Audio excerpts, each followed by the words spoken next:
你见过上一秒含情脉脉，下一秒就拎汽油焚烧对方的女生吗？她不是疯了，她只是太爱了。这天，一个叫点子的女生走进了毛利侦探事务所，她委托毛利大叔寻人。原来她在旅行中对男人一见钟情，回来后念念不忘，但她只有对方的车牌号，于是画了素描，希望能找到那个人。柯南十分好奇，什么样的男人能让美女念念不忘？他凑过去看肖像画，越看越觉得不对劲儿，钟情到要找侦探寻人的地步，怎么能把人画成这样啊？颧骨突出，眼神凶狠，一看就不像什么好人。小知识来了，其实素描能暴露画者的真实内心。如果你暗恋一个人，那画画的时候，笔锋会不自觉地美化对方。一般此时的线条都是圆润温和的，但点子的线条全是尖锐的，里面不带一点爱意，甚至看起来还十分憎恨。叔叔，刚才那个姐姐真的是因为喜欢这个人才要找他的吗？你想要说什么？我的意思是，不管是肖像画或随笔素描，很自然的就会呈现画图人的心情。我怎么看那张肖像画？你少在这里胡说八道！你要是有时间在这里磨蹭的话，就快点去做功课。我出门了啊！柯南不放心，恰巧看到点子的手帕掉在这里了，于是他带着手帕来到点子的家，想把这件事查个水落石出。柯南到了以后，发现点子家里有一桶油，他以为是煤油，但没有看到煤油灯，柜子上还放着一个男人的相框。点子只说那是半年前分手的前男友。柯南来这一趟并没有发现什么有用的线索，也就不再想了，毕竟日子还要继续嘛。可谁能想到，1周后，柯南正巧看到点子满脸悲伤，他穿着丧服，手里捧着鲜花，很明显是去墓地的。柯南一路跟踪，点子在一个很新的墓碑前拜祭，此时一个戴眼镜的男人也来拜祭。两人相遇后，点子没说几句话就飞快地逃走了。柯南赶紧上前和眼镜哥搭话，原来这个墓碑里的男人正是点子家里相框上的男人。半年前，点子和男友外出度假，在盘山公路上遇到一辆跑车，车上的人一直挑衅，不仅超车别车，还在前方蛇形走位，一直恶作剧。男友因此驾驶分心，车子失控翻车，在路人的帮助下，点子被救了出来。可男友还在车里，没来得及救，车子就着火爆炸了。男友不是撞死后爆炸，而是被困在车里活活烧死。点子也因此身受重伤，做笔录的警察却根本没办法给肇事者定罪，因为当时的路段没有监控设备，而且他们的车子之间也没有任何接触。我会派搜查课进行调查，不过就算抓了他，应该不会判多重的罪才对。这是为什么呢？如果说他的车擦撞到你们的车，那就不一样。但是照现在的情况来看，这场车祸发生的原因完全是由于山口先生的疏忽所致。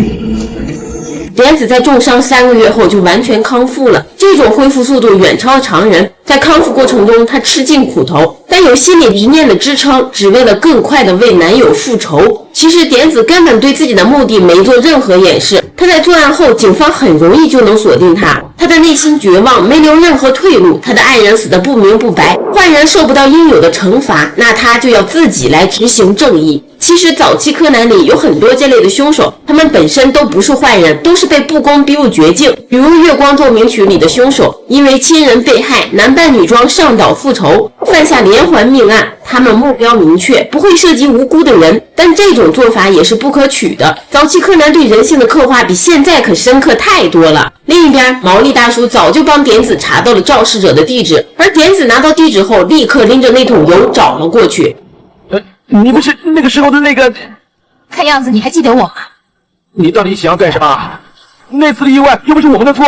我不是来听你们解释的，我要你们2个给我纳命来！现实中真的有这种肇事逃逸还毫不愧疚的人。法律有时候会迟到，但以暴制暴并不是解决问题的方法，不能因为仇恨就触犯法律的底线。像点子这样为爱人复仇就跑去烧了对方的做法，是故意杀人罪，是要牢底坐穿的。点子的怒火越烧越烈，他掏出防狼喷雾，把2个人都放倒，用汽油洒满他们全身。他带着同归于尽的决心，只想为男友讨回公道。就在这个时候，毛利大叔来了，在劝说之下，点子依然很激动，他只想解决了眼前这2个不知悔改的凶手。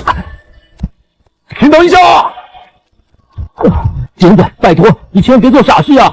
他们不要过来，求求你们！就算你把他们杀了，山口先生也不可能起死回生吧？这个我知道，我自己很清楚，但是我现在没有别的办法了。你快住手啊！你如果把火点燃的话，连你自己都不可能逃离火苗的魔掌的。我根本就不在乎，我的将来不能跟大乱在一起度过，对我来说已经没有任何意义了。在我死以